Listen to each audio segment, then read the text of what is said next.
ainda provoca aturdimento. Não, eu não vou mudar, eu não quero isso para mim.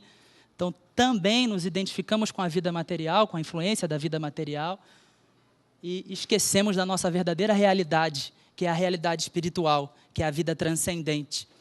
Ou seja, somos seres espirituais com experiências físicas, e não seres puramente materiais e físicos, com experiências espirituais de vez em quando. O processo está sendo invertido e a gente precisa resgatar essa nossa dimensão divina, essa nossa dimensão espiritual, para que possamos assumir a nossa posição de filhos de Deus e viajantes do universo. Somos viajantes do universo.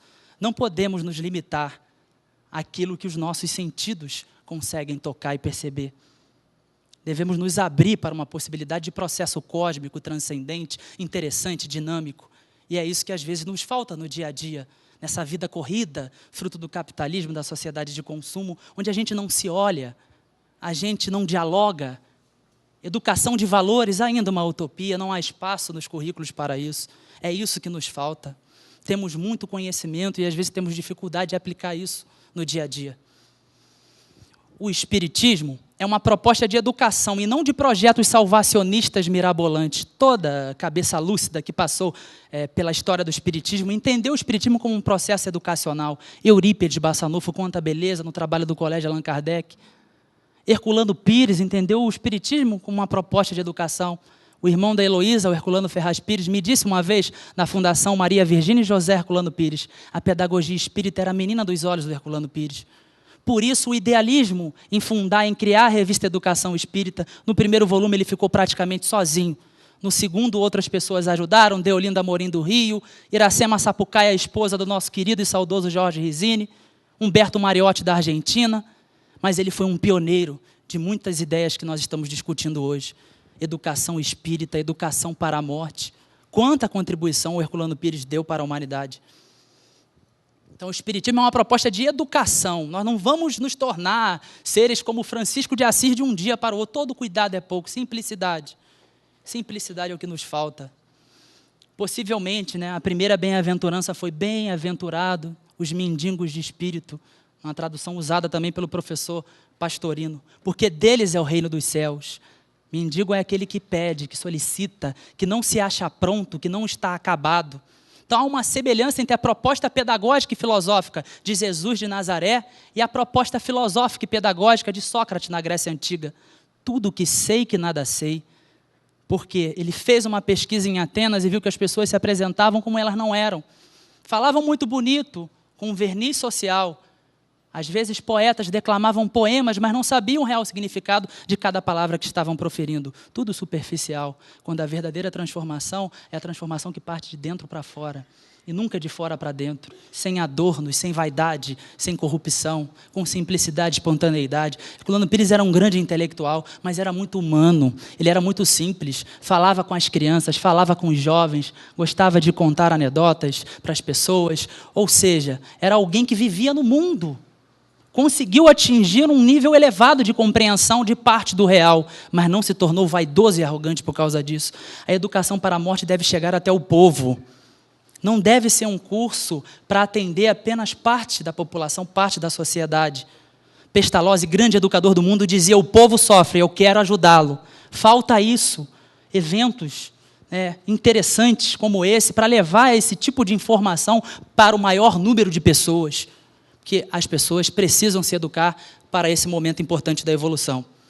Finalizando, então, por isso a mundividência espírita pode, se assim desejarmos, dar-nos uma orientação segura para o momento de libertação do espírito de um estado para o outro. É o ser inteligente buscando, por meio da luta, transcender a condição humana. Continuando.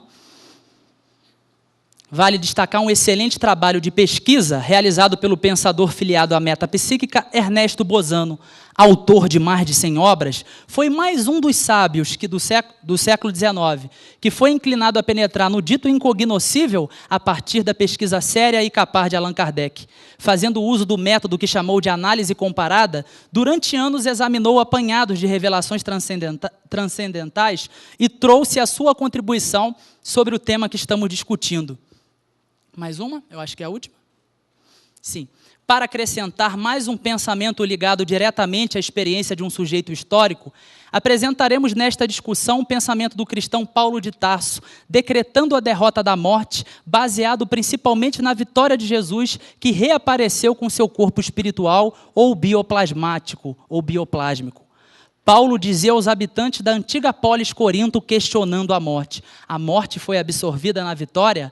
Morte, onde está a tua vitória? Então, essa visão do Paulo de Tarso foi realmente extraordinária, alguém que lutou muito para se tornar um ser humano melhor, como ele dizia na carta aos Romanos: que ingrato que eu sou, não faço o bem que quero, e sim o mal que não quero, mas ele continuou, ele lutou, ele se esforçou para fazer o bem, para se tornar um ser humano melhor, e conseguiu ter essa relação mais próxima e mais natural com a dita morte. Para encerrar a minha apresentação, eu queria contar um pequeno caso que está no livro A República de Platão. No final do livro A República, um clássico também da literatura mundial, tem a história do guerreiro É. O guerreiro É, ele tomba numa batalha. E aí ele foi para uma outra região. Platão nos ensina através dessas histórias, seja através do mito da caverna, através do mito do guerreiro É, do mito da cidade Atlântida, que aparece no diálogo Timeu. Ele é muito inteligente, o Platão, na forma de escrever, ele consegue cativar a nossa atenção. E o guerreiro É tombou nessa batalha, e todo mundo pensou que o guerreiro É tinha morrido. E ele foi para uma outra região.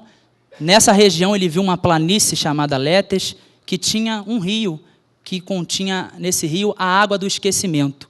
O Er viu que pessoas bebiam dessa água do esquecimento e iam viajar para outros lugares. E ele também foi até esse rio para beber a água do esquecimento. Quando o Er chegou próximo ao rio, ele foi impedido de beber dessa água. E falaram para ele o seguinte: Er, a sua função é voltar e contar para as pessoas que ficaram lá do mundo onde você veio, tudo o que você viu e ouviu.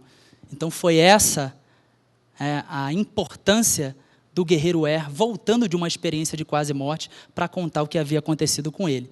Toda a experiência de quase morte é, de alguma maneira, um contato mais próximo com a irmã morte. Há pouco tempo, eu passei por uma experiência de quase morte interessante, então eu estou discutindo sobre o tema morte, e tive diante dela, e isso foi muito forte, mas nos dá também uma visão maior sobre esse momento importante da evolução, porque é uma grande porta, é a libertação do ser, a libertação do espírito. Não existe uma morte igual à outra, assim como não existe um nascimento igual ao outro. Isso varia de caso para caso. Tá? O importante é registrar, para terminar a nossa fala de hoje, que a educação para a morte é um curso de bem viver, estimulando o ser a se tornar um ser mais maduro intelecto-moralmente. É a maturidade do senso moral.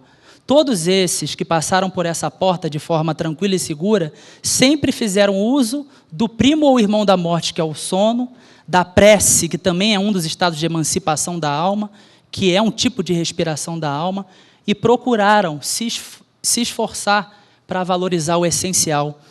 Como diz Saint-Exupéry, o essencial é invisível aos olhos, ou seja, precisamos valorizar o essencial, porque é isso que fará a diferença no momento da nossa passagem, da nossa grande viagem. Bem, eu agradeço muito a atenção de vocês, a paciência. É um tema muito difícil, muito complexo, um tema que não se esgota. Eu estou há alguns anos pesquisando sobre isso. De alguma maneira, nós tentamos levar isso para a discussão com os jovens, aproveitando a entrada da filosofia no ensino médio, até porque, independente de visão de mundo, todos os seres humanos irão passar por essa experiência. Então, acho que a doutrina espírita realmente veio auxiliar o conhecimento, nos dando uma visão mais ampliada do que seria o viver e o existir. Então, que fique registrado esse esforço, esse desejo profundo de auxiliar, nem que seja uma única pessoa no dia de hoje, a passar por essa porta. Um exemplo significativo também é um livro que foi apresentado no livro Obreiros da Vida Eterna, onde o Bezerra de Menezes revela a sua experiência pessoal. E ele diz nesse livro, um trecho pequeno, algumas pessoas não percebem essa fala do Bezerra. Ele diz que no momento da passagem dele, a frase de Jesus para Lázaro: Lázaro, levanta-te e anda, fez muito sentido para ele. Então, que Jesus possa nos abençoar, nos conceder a sua paz. E muito obrigado pela oportunidade que vocês estão me dando de conviver aqui com pessoas mais experientes, enfim, pessoas que já estudam o espiritismo há muitos anos, e eu, como jovem, tenho só a aprender e agradecer. Muito obrigado.